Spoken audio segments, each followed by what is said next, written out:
Here we go. Here we go with the second half of Batch 2 of Season 1. What's up, YouTubers? One and all. My name is Fate of 1987. We're taking a look at we're doing a book flip through of episodes 15 through 18 of Transformers Earthspark. This is from the Chinese comic adaptation. So let's just get straight into it with probably the fourth worst episode of Season 1. And I say fourth worst because it's just not exactly as bad as... It's basically just a Terran-only episode. That's literally what this is. This is a Terran-only episode. There's no Bumblebee. It's all about the Maltos. And it's Mother's Day. And this is also the episode that kind of... It's kind of a little cringe at first.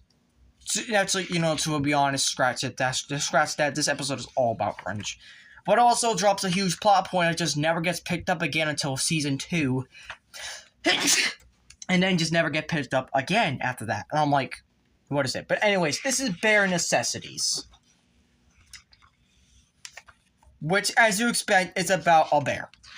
That's literally it. And I'm like, what was going on? Also, Dot's got a Mother's Day gift that just kind of wrecks their fucking car. Twitch has to go save the day. And also, Twitch trying to be a little bit more protective. And trying to be more perfectionism and all that. And just trying to help out. That's probably the only good thing going for this episode so far. And that is because this actually ties straight into her failing last episode. So it's basically been a few weeks since Bumblebee did disappear. Which already's taken kind of a toll on her and like she wants to be protective. Meanwhile, there's a fucking bear. And they can't all hide up there because it fucking breaks. And then they're all going for the nature, and it's just like... This is the part that really just fucking throws me off. Well, why the hell do they leave these behind? Instead of dealing with them?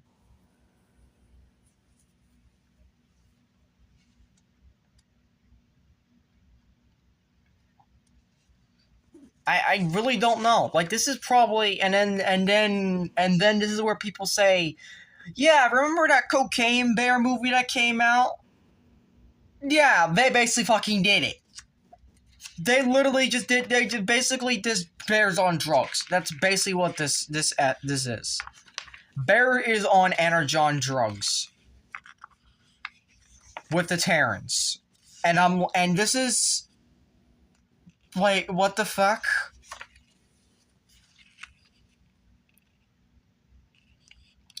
And apparently, this thing is strong enough to actually knock out the Terran. So I'm like, imagine if a Terran got infected by this.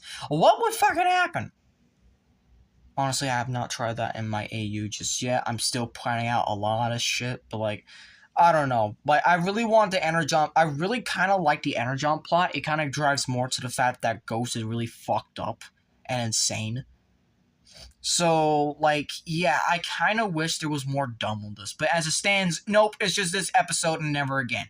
Hell, I even thought this would appear in Batch 3, with specifically the Season 1 finale, with the Energon Tower. But no, that's not what fucking happens. I wish it was, though. I really wish this corrupted Energon made the tower and corrupted it and got a bunch of other shit. But as it stands, nope, that's just not what happened.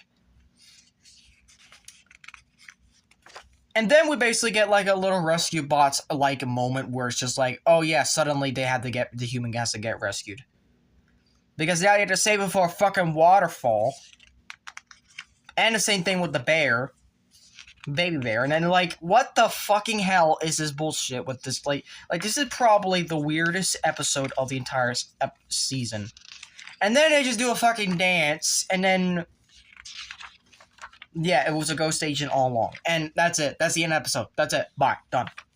So, that was quick. Anyways, this is the episode I'm really waiting for.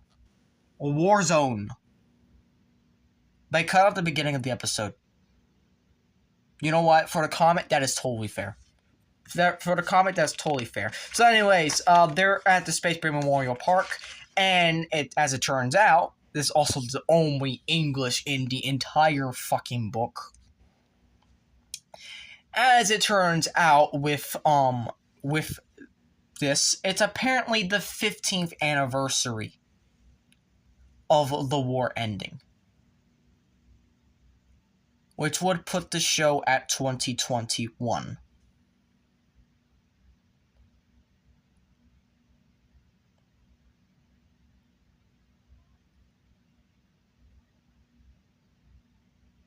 Huh. 2006. Not bad. Anyways, so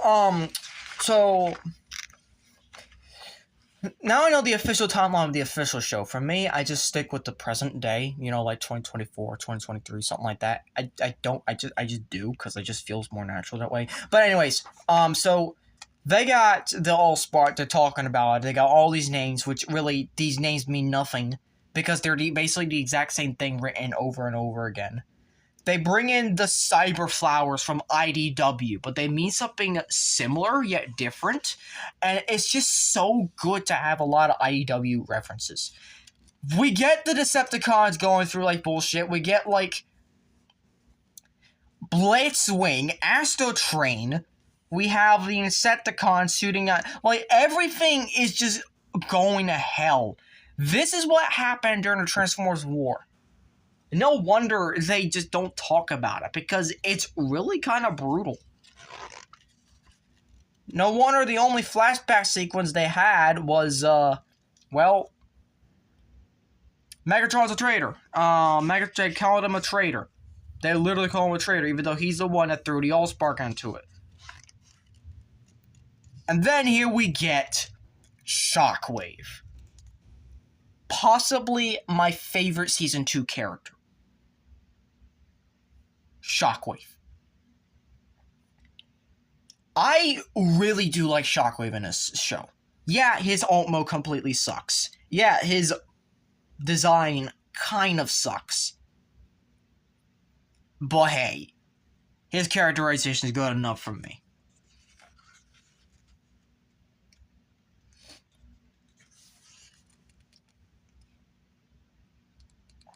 And then Shockwave gets betrayed.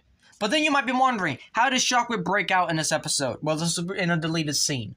The reason why we know this is the 15th anniversary of the memorial, of the battle memorial, is because Starscream knows that. And Starscream knows that every single year, Megatron goes to the Space Memorial. So he figured for this year, they give him a little special surprise known as Awakening Shockwave. And by that means we're having Ravage, aka the unreleased, the dropped thing from the previous episode, from episode 8. That plotline just never showed up since. So yeah, that's basically what Ravage been doing, essentially. That's why Ravage just hasn't shown up. And also, in that one, it also confirms that Ravage is a girl.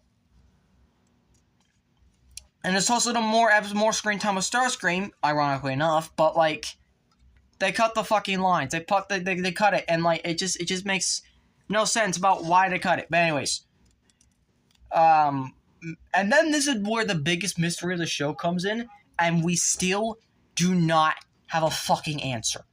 What happened to Cybertron, and what happened to the Allspark?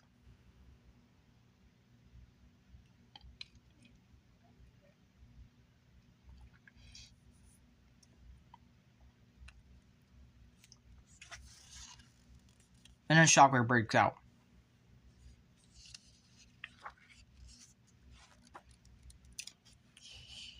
This is the one mystery of the show that we just have not gotten the answer to. It's just like, what happened to the Allspark and what happened to Cybertron?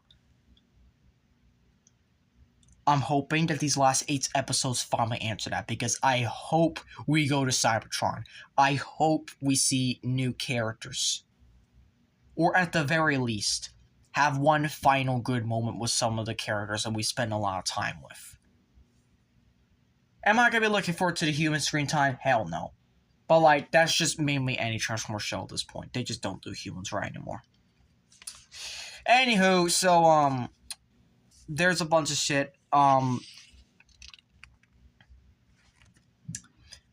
Twitch, hashtag, and Jawbreaker get immobilized, and that really pisses Megatron off. And notice that it's when Twitch gets immobilized. That is when it pisses Megatron off. It's not when these do. It's this one. Another hint that maybe Megatron should be the dad to a Twitch and not fucking Wheeljack. But anyways, yeah, they go and there's a self-destruct sequence. There's a big fight. They have to get through the thing, and they just have to shut it down from the end of underneath. Meanwhile, basically, Shockwave's like, yeah, and then Megatron just like, fuck you. That's it. And it's just like, beep, and it just lets him fall. And then re-energize the other three. And it was like, yeah, and then just pack him on the truck and just get him the fuck out.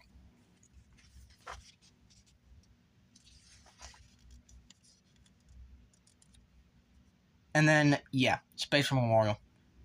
So that was a fun episode. Next episode's the one where it just blew me away.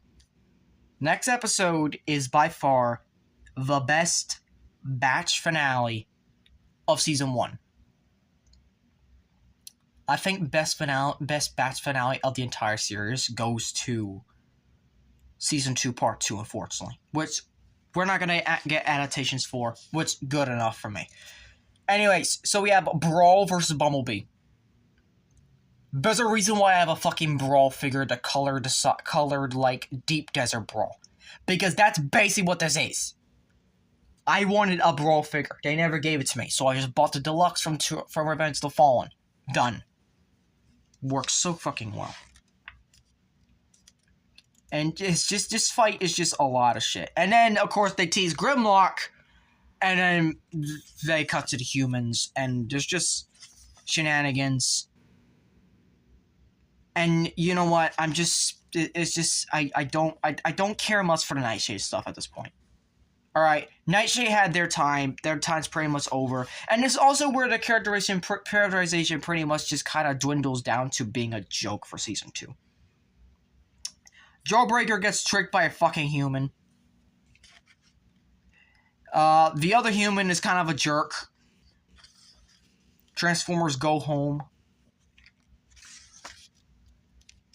And then it's like, yeah, we have to leave you. Bye. Sam is like, meh, but like, I understand their characterization. Like, good God, I can't even fucking understand. I've heard a lot of people call this one just, you know what, I'm not even fucking dwell on it. I'm not even gonna fucking dwell on it. Just move on. Just move on. Move on. Bye. You know what, I ain't even gonna fucking talk about it. That's how much that scene pisses me off. It's not because it pisses me off because, oh, you're being a bigot. No. It's pissing me off because people say I'm wrong about how I describe it. So I'm just not even gonna fucking describe it. Just ignore the situation entirely. Fuck you. Anyways.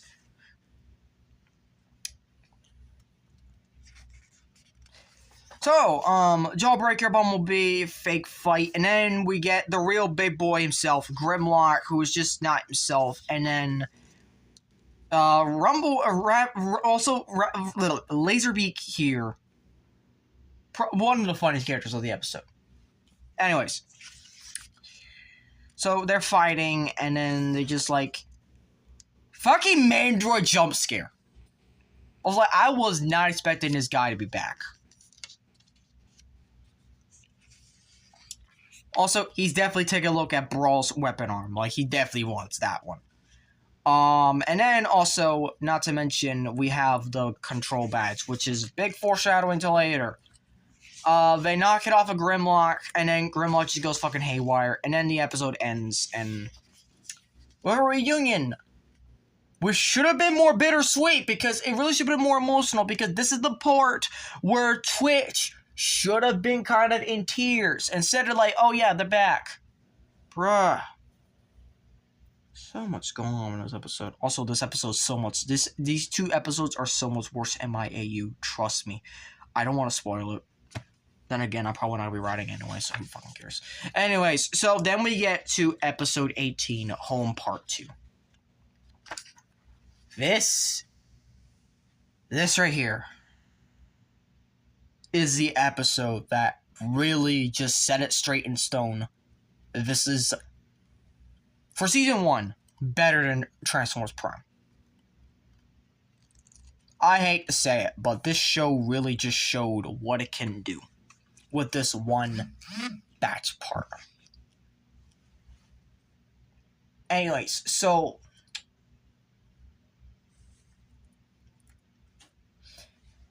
here we go with them going through the tunnels. Them finding dead Brawl. Brawl's actually dead. He doesn't come back from this. Which also means no Combaticons combining to form Bruticus. No Onslaught. No no Vortex. No...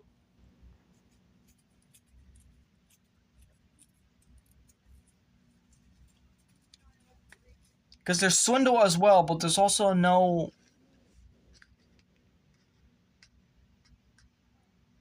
No Blast Off either. Yeah, no Combaticons. Sorry, they basically just say, yeah, fuck you. No, you're not having your Combaticons. And it appears that Breakdown's the only Stunticon. And I'm like, fucking make up your mind. But then, oh yeah, they already made up the mind. They're not doing a fucking combiner. It would have been cool to see a Terran combiner. It would have been cool to see a... Oh wait, no, we had a failed version of that in season 2. Fuck that. It could have been cool to see a... Also would have been good to go... It would have been good to go with the combiner gimmick. But no. Instead, we'd be like, oh yeah, the fucking... Yeah, fuck you, whatever you want. You're not getting your combiners. You're not getting the right combiners for that. You're not even getting good combiners. We're just gonna do the Transformers Robots in the Skies thing, but worse. Yeah, fuck Season 2, Part 1. Anyways. This is the hardest scene of this. Is my favorite scene of Batch 2. And this episode. Mandroid's horrific appearance and the moment, the ultimate moment, he actually shows his worth as a legitimate threat. Not just like, oh yeah, I'm here for one episode, I'm just gonna be a jerk for a few episodes, get a big Met call today. No, he literally just says, I'm back with a fucking vengeance, and the first thing I'm gonna do is traumatize all of you. And I just love this. I just love how insane he looks. Like, he also is coughing up fucking, like, oil and shit. And, like, the Arachnomech thing, like, Bumblebee gets fucking drained. And there's just a whole lot of shit here. Like, this is an insane... But this is just the first half of the episode. With the big fight against the Arachnomech. Then we get part 2 of the episode. This was horrifying to see. Right here. Right fucking here. And this is probably the closest you'll get to the Terrans actually fighting each other. But I understandably, it's crazy. In my AU, it's actually Twitch that gets it. It's not hashtag. But hashtag's still traumatized because it's her fucking sister, and well, her sister basically just, in her eyes, kind of went insane. So it's still weird. It's still weird. Also, it kind of gets worse because once they go into the city, there's already a lot of shit going on in the city because. Also in my AU, there's a Decepticon fucking riot.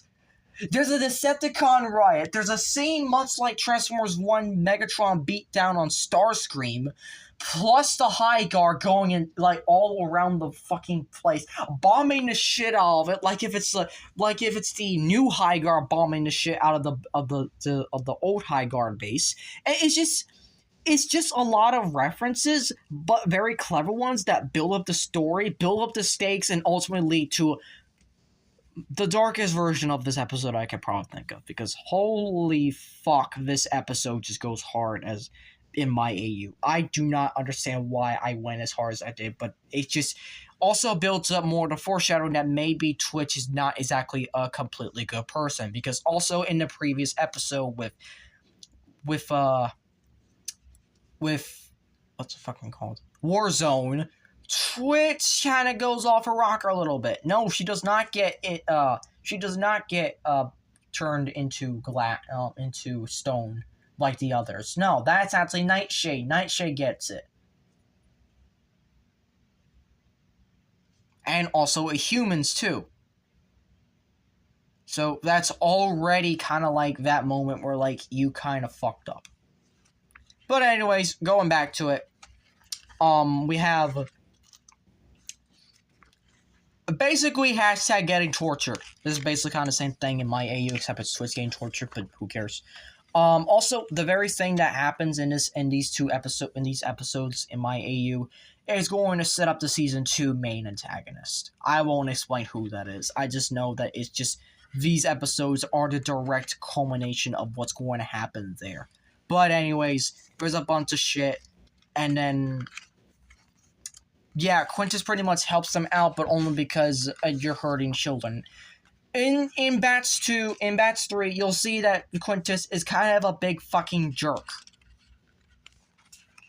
But yeah, they pretty much save hashtag, and they defeat Mandroid. And it's kind of an emotional ending. I really do like this episode. It's one of my favorite Bats finales. And then we get to the fucking plot twist that, yes, Croft is a bitch. Karen Croft. I mean, it's in her fucking name. A literal fucking Karen. Entitled to everything. And then pretty much just saying, like, yeah, you have free reign on all of these fucking Decepticons. Do whatever the fuck you want. And that's it. That's the end of book 5. I'm gonna take a little break from this recording session. And yeah, because I'm not ready to go through batches 4 and Bats 3, because Bats 3 is probably the most cringiest to go through in my opinion. I don't know, it's just me. But also, yeah, enjoy more spoilers for my AU that you're probably never going to read because I just basically give up on fucking writing. Anyways, thank you all for watching. If you enjoyed this video, hope you consider clicking notifications to be updated on all this and videos. Please like, comment, share, and subscribe. And as always, Till All Are One. I'm done with Batch 2, thank God. 2 more books to go, then I can finally say fuck you to recording these books.